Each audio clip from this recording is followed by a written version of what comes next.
A god who could level mountains was terrified of a spark. Not because it burned, because of what the thief who carried it knew. Everyone knows the story. Prometheus steals fire, gives it to mankind, and Zeus chains him to a rock to have his liver torn out forever. But almost no one explains the part that actually matters. Why? Why would the king of the gods care that humans could cook a meal and light a hearth? Fire is small. Zeus is the sky. So what was he really afraid of? Slow. The honest answer isn't in one story. It's hidden across two of the oldest texts in Greek literature, written 3 centuries apart. And they do not say the same thing. One tells you fire meant power. The other tells you Prometheus held a secret that could end Zeus himself. By the end, you'll know exactly what the king of Olympus was afraid of.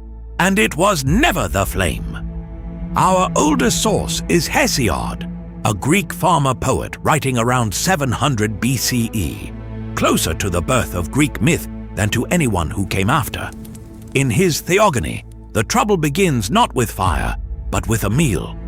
At a place called Mecone, gods and mortals meet to settle who gets which share of every sacrifice forever.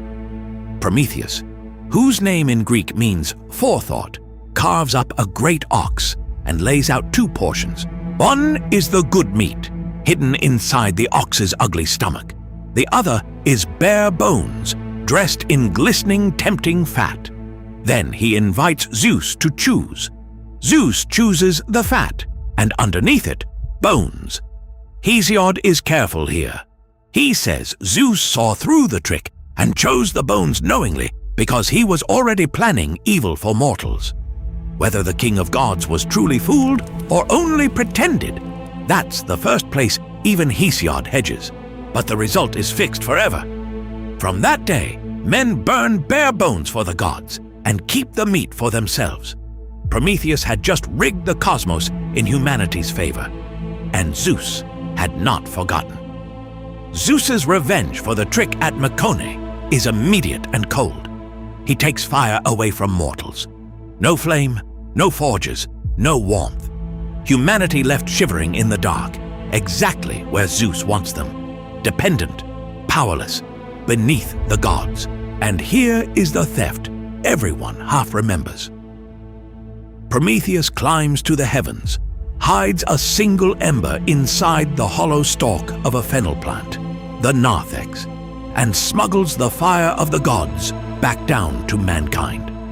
Hesiod's own words. Prometheus stole it for men in a hollow fennel stalk, deceiving Zeus. When Zeus sees the flame burning again, far below among mortals, Hesiod says it cut him to the heart, and he raged within. Now hold on to this, because it's the heart of the contradiction. Swell! In Hesiod, what does fire actually mean? It means survival, craft, metalwork, cooking, civilization itself. Fire is the spark that lets a weak, mortal creature begin to climb toward the power of the gods. That's the threat in the oldest version. Not magic, not prophecy. Mortals were never supposed to rise. Prometheus handed them the one tool that let them start. But before we get to the secret, Hesiod insists on the punishment most people skip. And it isn't the rock, it's a woman. Furious that mortals now have fire, Zeus answers the gift with a gift of his own. He has Hephaestus mold the first woman out of clay, beautiful and made to be a trap. Athena dresses her. The gods crowd in, each adding a gift. Hesiod names her in Works and Days Pandora, all gifts, because every Olympian gave her something. And Zeus sends her down with a jar. Notice, in Hesiod, it is a jar, a pythos, not a box. The box is a mistranslation that came 2,000 years later. She lifts the lid and outpour every sickness, every sorrow, every hardship that hunts mankind to this day.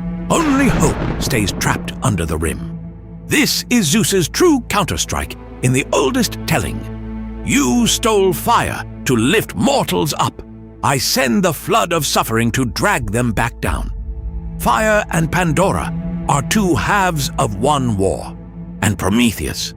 In Hesiod he's bound, and an eagle eats his liver. But Hesiod never tells us the secret reason Zeus can never simply kill him. For that, we have to jump forward almost 300 years. So far, fire means civilization, and the punishment is suffering. That's the whole story for 3 centuries. But it never answers our question. Power is a reason to be angry. It is not a reason to be afraid. Zeus is rage, not fear, in Hesiod. So where does the fear come from? It comes from a playwright in Athens, and it changes everything. If you want the version of these myths that actually tells you what the gods were hiding, the honest version, with the receipts on screen, follow the channel now, because this next source is the one almost no one quotes, and it's the key to the entire fear. Around 430 BCE, the Athenian tragedian Aeschylus stages Prometheus Bound. Note this carefully, because honesty demands it. Scholars today actually debate whether Aeschylus wrote this play himself or whether it came from his workshop. That argument is real. But the idea inside it became the defining version of Prometheus for the rest of history. And here, for the first time, fire is almost an afterthought. Aeschylus gives Prometheus something far more dangerous than a flame. He gives him a secret. Prometheus is the son of Themis, divine law herself, and from his mother he has learned a prophecy that no other god knows. There is a marriage Zeus desires, and that union is fated to produce a son greater than his father, a son destined to overthrow Zeus, exactly as Zeus once overthrew his own father, Cronus, and Cronus overthrew his. Slow. The wheel that put Zeus on the throne is still turning, and Prometheus, chained to his rock, bleeding, is the only being in the universe who knows which marriage springs the trap. Listen to what he throws in Zeus's face from the crag. He says Zeus will be humbled, and the marriage he rushes toward will hurl him into nothingness. And then the line that explains everything. I, and only I, know how it can be prevented. Swell. That is the fear, not the fire. The forethought. Now the whole myth snaps into focus.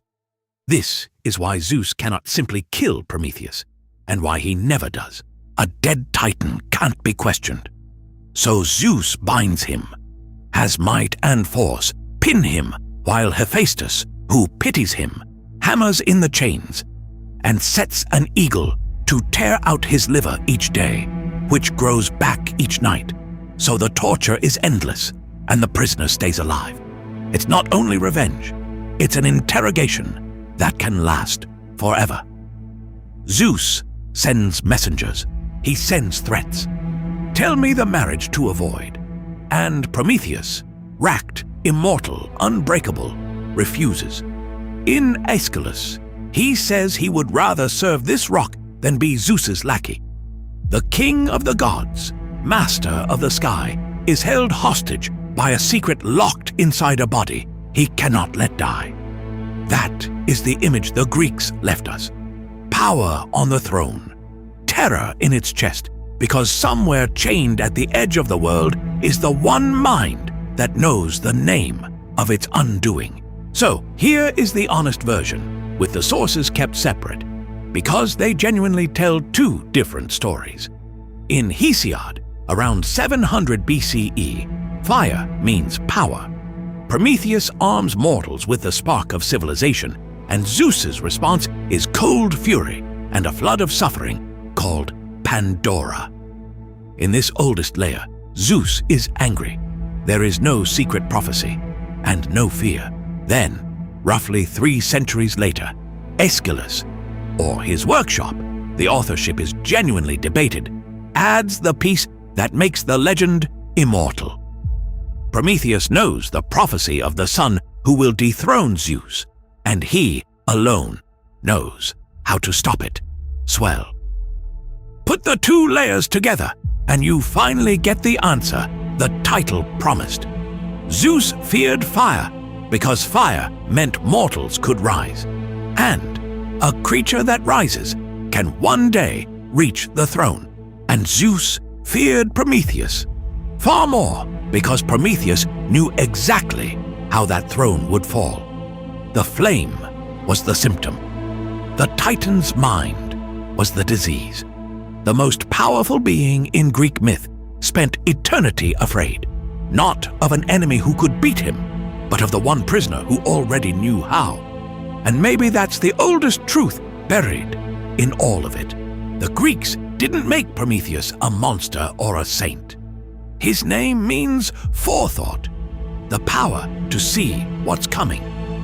They were telling us that the thing tyrants fear most isn't fire, or armies, or rebellion. It's knowledge. The one who knows how you fall will always have his hand at your throat, even in chains, even with an eagle at his side, even bleeding at the edge of the world. Zeus punished the one who lifted humanity up. But there's another figure in these myths, the storytellers, turned into a villain, when the older sources may have told a very different tale. Next time, we give the wronged their side. Follow now every myth, the honest version, and we'll see you back at the edge of the world. One myth, the honest version, every week.